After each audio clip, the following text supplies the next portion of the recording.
The Bright Side with Sarah White. Hello, everyone, and welcome to episode 10 of The Bright Side. I can't believe we're in double digits. I'm so excited to be here with you. For those of you who have not watched The Bright Side before, I just want to let you know a little bit about it. The Bright Side is something that really came out of my own life, out of going through a really difficult time and realizing that on the other side of that, there were things that I could even be thankful for. And so I just wanted to tell other people's stories about the same kind of thing. It's not about, not going through those hard times and walking through those hard times, but being able to kind of overcome adversity and be able to see those glimmers of brightness in our life. And so I get to be here today with Andrea Eisert. How are you today? I'm good, Sarah. Thank you. Thanks for being here and being willing to listen to my story. Yes, I am so excited to tell your story. I've wanted to for a while since you actually did some segments on Extra and the Natty as well. And so just to let you guys know a little bit about Andrea, I just want to tell you a few things. She's a Cincinnati-based abstract artist. She does these beautiful, you can see them around us, these beautiful and luxurious naturescapes in pigmented resin and fluid acrylic inks. She has been showcased in international art fairs across the country. She is here in the Pendleton Art Center, so you can actually come and see her. You can come to one of their, they have Fridays where they open up the Art Center, right? Final Fridays. Tomorrow night. Ooh, very nice. Okay, so any final Friday of the month, you can come out and see her beautiful art. And she also offers commissions for people who are interested in a custom piece. But we're gonna actually go a little bit into a little more of her life story today. And Andrea, I want you to just, not the super long version, but tell me a little bit about yourself and about your life. Okay. Well, I started with my art because of a really bad time in my life that I went through with an illness called lupus. Okay. And it didn't really strike me until I was almost near retirement age, which is unusual. Okay. And but prior to that, I just had never had children. I always loved dogs. I had a great upbringing, wonderful parents, peaceful life. Everything was good. Everything was good up till that point. Everything was good. I had a good career in the fine jewelry industry. Okay. And in 2009, I got remarried. And up till that point, I really never had a sick day. I remember changing jobs, and I told my new boss, I said, I never get sick. So, I'll be real dependable. Yeah, absolutely. And that was in 2009. Okay. And that's when all my trouble started. So for people who have not heard of lupus or maybe have heard of it but don't know a whole lot about it, can you just talk a little bit about what it is? Well, lupus is an autoimmune, incurable disease. Okay. And it affects 1.5 million people in the United States, with some 16,000 new cases reported every year. And the general criteria is it strikes women between the age of 15 and 45. Okay. Is pretty much when it usually hits people. When it really, can affect people. And mostly it is African American, Hispanic, and Asian. Okay. Very rarely is it Caucasian women. And so you were obviously a Caucasian woman, and you were outside of being 45. Yes, you were slightly older at that point? I was a lot older. A lot older, okay. Yeah, a lot older. And I just started getting all this chest pain going on, or what I called chest pain. I didn't know how else to describe it. And I was just sick a lot. I had, like, one year I had pneumonia 5 times, and every year it was always bad colds, pneumonia, some kind of chest pain that they just did not know how to diagnose. And so over a period of probably 5 years, I did my own research. Okay. I did not like being sick. I just hated it. Mm-hmm. And I couldn't get a doctor to pay much attention to me. So I had like medical books that doctors were reading. And I started to figure out myself that I thought I had an autoimmune disease called lupus, because I thought I had all those symptoms. So I would mention it to my doctor and they'd say, no, you don't have lupus, no. So this went on for years until I finally became so sick that I really was pretty much disabled. And to get places, I had to go in a wheelchair, which is hard to believe looking at me today. Yeah, it really is. Just to back that up for 1 second, is there a test that people can get to know if they have lupus or not? There are tests that can be used to detect if you have lupus or not. One of them is a newer way to detect. Okay. So that's more of a recent thing. Yes, and doctors have to say, I want to test her for this autoimmune disease. It just doesn't go through a regular blood test. Okay. So, I never went to specialist. I just went to my family doctor, other than if I was hospitalized, which I was so many times, because of pneumonia or lung pain, or I started having heart problems as well. Oh my gosh. So to keep the story short, I finally went to a really well-respected pulmonologist. And he took a real interest in my case. And he, worked it like a dog on a bone. That's amazing. And thank God. That's the kind of person you need on your side. Yeah. Dr. David Wiltsey, and he has saved many lives. And I do credit him with saving my life. Yeah. But he sent me to a top-notch rheumatologist, and even that rheumatologist did not know what was wrong with me. Okay. So she said, would you be willing to go to the Cleveland Clinic? I said, absolutely. So anything at this point, right? Anything at this point. So she got me in like within a week. And like within just a few days, they had me figured out. They said, you have lupus. And it was almost like a celebration. Wow. I was so glad to figure out what I had so we could treat it. Exactly. So then when you find out what you have, Yes. Are you able to then get on medicine? What was the treatment plan like? Well, the treatment plan is just as iffy as getting diagnosed. Okay. So, That's not great. That's why they call it the cruel disease. Okay. Because it's just so unpredictable. It's hard to diagnose and it's very hard to treat because everybody's symptoms are different. Okay. And but there are certain medications that every lupus patient gets, like hydroxychloroquine and Cellcept, which are just two of the regulars, or steroids, which you just really don't want to have to take if you don't have to. But, I'd say for the last 5 years, from 2020 to 2025, I lived on a lot of steroids just to keep going. Right. Because none of the plans worked for me. The medication just did not work. Now you have, when I've asked you recently, you say that you're feeling pretty good. Yes. Do you feel like you finally have a treatment plan that works for you? I do. That's amazing. Again, in 2025, I was really in bad shape. I was sick all the time. And I just told the doctors I can't stand it anymore. I cannot stand it. They had a new medication out that is, and it's an infusion. Okay. You have to go to the hospital once a month and have it done. Mm-hmm.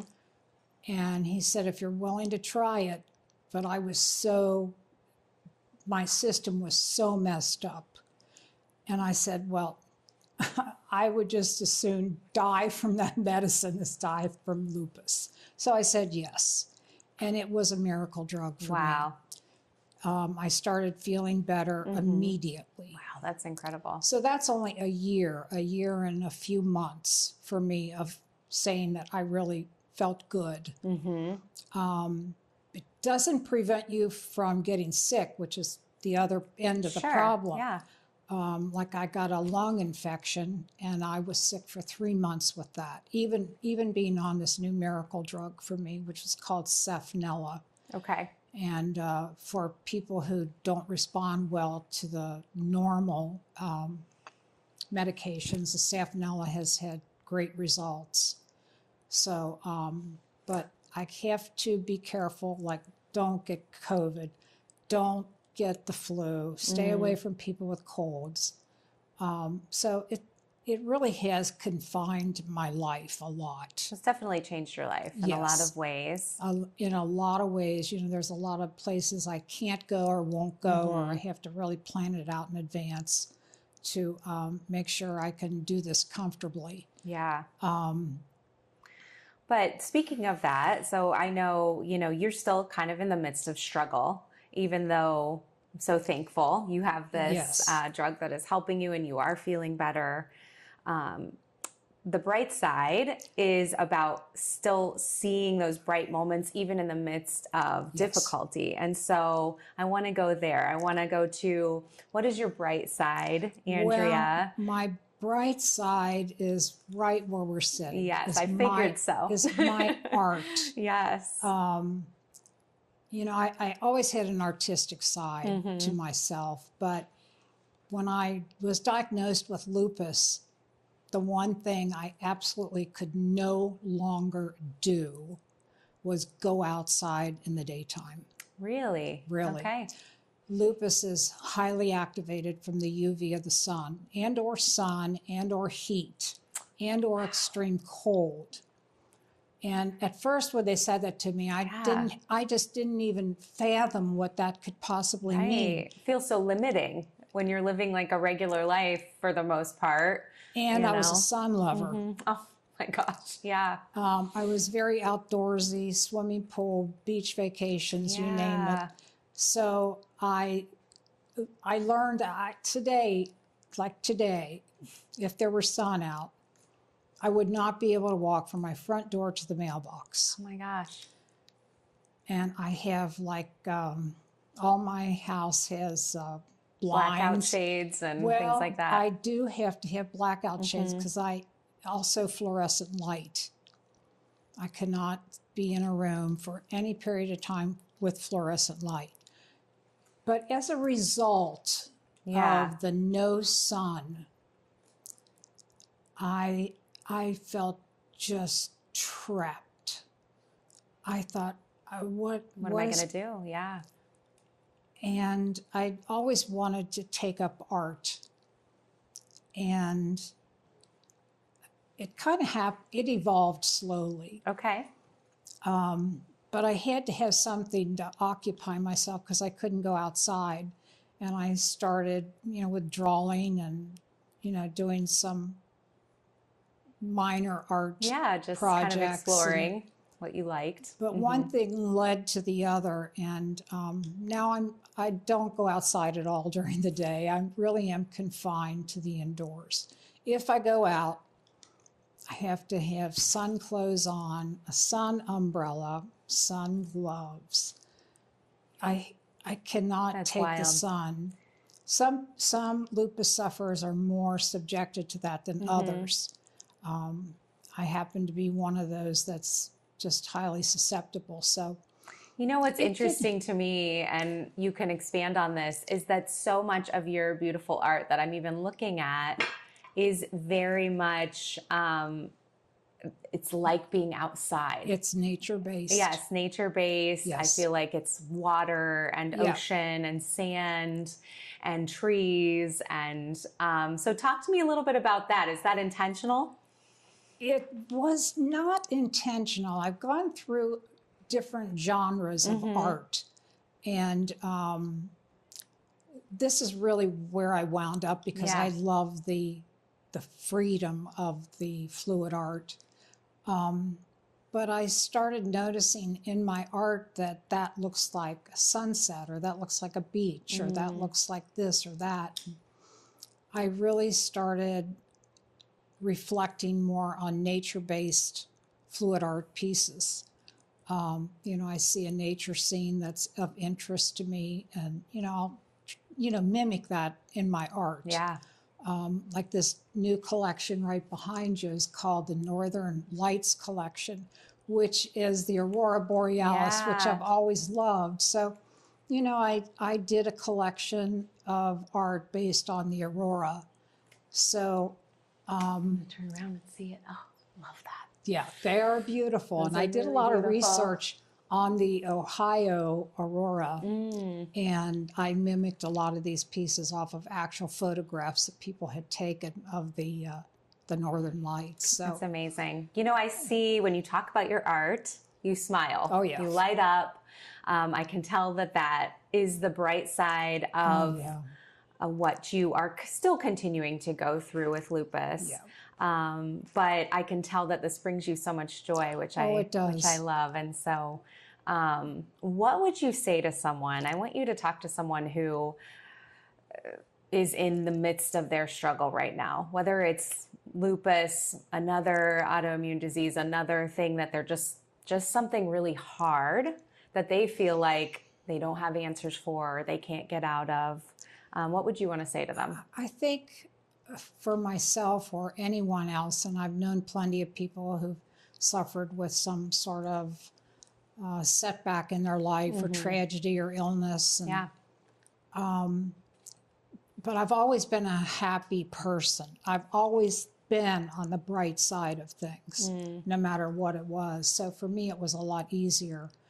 But I think keeping your mind occupied, finding some little something in life that you can love and Yes. expand on, whether it's reading or writing a book or a poem or drawing. I mean, it's just so many things that you could take up to keep your mind occupied and off of the situation. Yeah. Is the most important.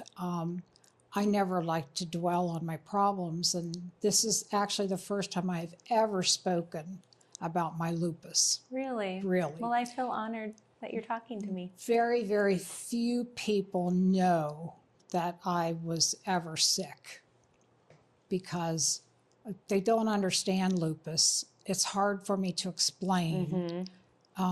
They always look at me and they say, well, you look good.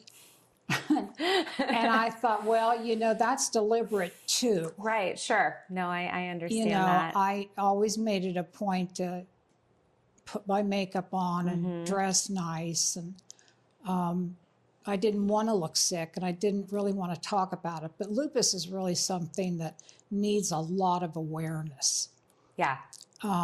because people just don't talk about it. They don't know if it's a communicable disease. They don't know if it's contagious. They don't understand it. Yeah, I think that's really important. I feel blessed to be able to like bring awareness to this. And Yes. I realized I had another woman on the show You earlier did. on who actually has neuroendocrine cancer, which is also an uncurable thing that she's going to deal with her whole life, and is able to, again, like there are things that she can do to be able to have better quality of life, but she's going to have to deal with it. And so her big point was that she wanted to bring awareness to that as well. And I love that you are wanting to talk about it to bring awareness. So let's go to that. How can people, I know you actually wore a bracelet. Is there an organization that people could go online to find out more information, to be able to give if they are able to do that? Because I know you had said before when we were chatting, there's not really enough money for research. And there needs to be more people caring about this. And so, Right. Yeah, it's we're a small little minority in the big world of illnesses that get a lot of money donated. But it's called the Lupus Association, and they are located in Missouri, I think, the association. but they help people with lupus. They have people who call lupus patients just to help keep company for Right. people who are alone. And of course, they help to raise money for lupus awareness and lupus research. We don't get much money from the government. Right, sure. And like I mentioned to you earlier, there has not been a new breakthrough in lupus for at least 20, 25 years. And you had said just recently there was like a new medication that came out, yes? This one that they put me on, this Safnella, which Right. it really saved my life. Yeah, incredible.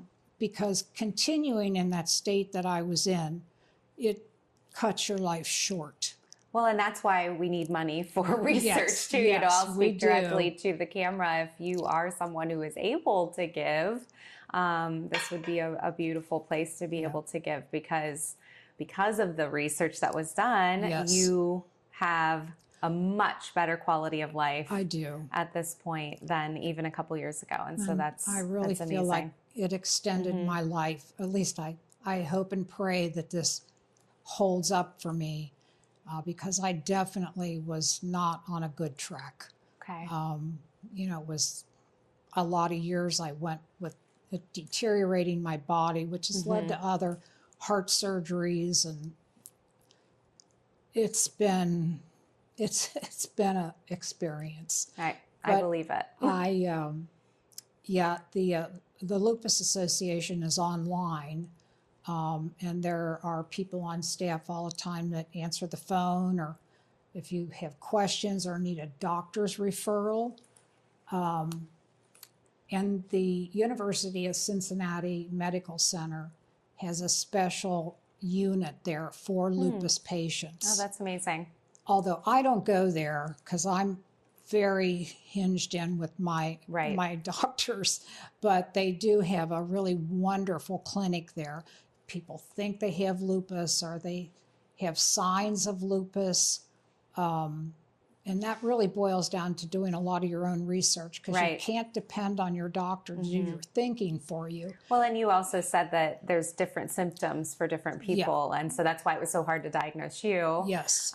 So I'm sure that it would be very hard for someone to be diagnosed, just through going to their family doctor. So researching and that kind of thing is always very important. Family doctors really just aren't tuned into that. And, for the biggest part of my illness, I just went to family doctors and did not go to specialists. But once I got in with Dr. David Wiltsey, who was my pulmonologist, and he's saved my life twice. So he's a wonderful doctor, and he'll, make sure he comes up with a conclusion for you. Yeah, that's great. But the University of Cincinnati Medical Center would probably be the best place. A great resource, too. A great resource. As we wrap up, I really want you to go back to your art because I want to finish on our bright side note. Yes. I want you to just talk about your art and talk about the joy that it brings you, how all of this trial and struggle kind of led you to it. Can we just finish on that note? Yes. Well, again, because I was really homebound and couldn't get out, I got so serious with my art. And there were really a lot of blessings that came my way to help me through because I'm not a professionally trained artist. I'm self-taught. Yeah. But it's amazing. I was homebound for a long time. Years, a long time. And one thing turned to the other, and I just loved it. I love the creation part of it. And I always, I guess, deep in my heart wanted to be an artist. And so I finally had the time. Yes. I had the place. Kind of forced into it, but you had the time, the place. I definitely had the time that I couldn't do anything else. And I had the place, and the money just came. To be able to do it. To be able to do it. And then I eventually got small gallery space here at the Pendleton, and I've just grown it from there. Yeah. And to the point where, you know, I was doing international shows, and my art career has been very successful, and that in itself keeps me going. Yeah, absolutely. It's beautiful. You know, so I thank God for this, really. You know, having lupus is no fun, but I just look at it as kind of a setback for me. And I do look at the beauty that came out of this, and it's for a reason. You know, people look at it and they love it, and it makes them happy. And well, and I love that what you just said. It's like, obviously you never wanted to have lupus, and that was a shock. huge, you know, and still is a huge struggle, but out of that adversity, this beauty came, and you're able to share this beauty with so many people. And I don't know if you would say this or not, but I would assume that you would still love to do it even if you hadn't won all the awards. Yes. I would still love to do it, but I have to be honest. It's helpful. If I did not get sick, when I retired from my career job in 2017, and I was diagnosed with lupus in September of 18. Okay. And then in 2020, I almost died of COVID. So that was a huge setback, huge. But I probably would still be working for my husband at his office if I had not have gotten sick. Right. Kind of catalyzed you into realizing, oh no, I need to do something for myself. And well, I was home all the time. And you're home, right? I did go to work with him for a long while, but we had to have a bed there for me because I was sick all the time. Wow. And so, you know, it was just really too much on me to try to go to work. So I stayed home, and I just made this my life. I felt like it was given. I was blessed with this. Cursed with lupus, but blessed with the art. And beautiful. I feel like I owe it to myself and to people who look at it and enjoy it and love it. But definitely such a bright side of my life. So beautiful. And I love what you said too earlier on, just to encourage all of you out there to find something that you find joy in, especially if you're going through something really hard. I know when I was going through that really difficult time last year, even like really small things, you know, where I would go out and, you know, try to take like an adult dance class once in a while, because that brings me joy, or you know, journaling, or even taking a walk and just trying to look at nature. When you're going through those hard times and you feel like you can't get out, try to find something you love. And I love that you found art and it brought you so much joy. Yeah, I always believe that there's something born within them that is special. And I think they just need to search within themselves to find out, what is that? What is it that you can make of yourself or your mind that is special? And for me, it was pretty easy. It was art. But I have to say, I didn't just say one day, I'm going to do art. It was a process. I bought a $1 adult coloring book and $5 worth of colored pencils, and that's really what started. I almost got addicted to it right away, and that was the start of it for me. And it got my mind off of being sick, because I can't control it. You know, it's just so out of my control. And often those big things in our life that feel so catastrophic, they feel out of our control. And so we have to kind of bring it down to something we can control. And I love that was just a simple coloring book for you that then led to this beautiful a simple art. Coloring book, a $1 coloring book. And that is what started it. And then I just decided, you know, all my life has been for somebody else or some job, or, you know, it's like we all have responsibilities. So it was it was time for me to say, you know, I'm gonna give this a shot. I wanted And to you do did. it, and I guess it was in 2020. Right after COVID, I decided I wanted to go professional, and that took on a whole new realm of things for me. Yeah. And I was always a kind of a go-getter, and you know, I can relate to that. yes, you know, Going after things for sure. I didn't want to just do things in a coloring book. You know, I Well, wanted that can give you purpose as well too. yes. You know, I never dreamed in a million years that I could do big art, but one day I was in a gallery and I was looking at the art and I said, well, if I want to be a professional, I have to paint big. So I went out and I bought huge canvases and started painting big. Yeah. Why You not? know, it's just, you just have to kind of search within you, I think. Well, and I love that, you know, and let's wrap it up on that. I love that Okay. you said we're painting big, and that's kind of what we have to do Yeah, with anything we want to go with in think life. big. To think big. we do.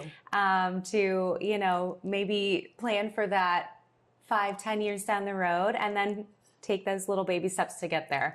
And You just don't know where it's going to Yeah, you wind don't up. know where it'll lead. And just recently, had one more thing. yeah, I was named the best artist of 2025 by Business Rate. oh, that's So amazing. That is amazing. That is Congratulations. really amazing. Very cool. And there's my poster. There's your poster. I love it. Right behind us. Well, thank you, Andrea. But, I thank love you, chatting Sarah. with you. Yes, it was And I great. love being able to share your story, and also hopefully, you know, someone is watching that I hope so too. And might want to get involved even in like advocacy or, you know, donations or whatever in And the if- fight against lupus. And hopefully someday there will be a cure. yes. Yeah. And if anybody has any questions, they can feel free to call me I love that. or come here to the Pendleton and see me. I mean, I'm willing to give help, advice, you know, That's talk to amazing. somebody, try to make them feel better. Well, we'll put your information up as well so That people would be can great. contact Andrea if you Yes. want to get in touch with her about her beautiful art or about her story. She would love to hear from you. And of course, we would love for you to also let us know who you would like to see on the bright side. I would love for you to email me at sarah.white@fox19now.com and just let me know. Maybe you have someone in your life who's gone through something hard and they can see the bright side as well. We would love to spotlight them. So make sure you send me an email. Thanks, everyone. The Bright Side with Sarah White.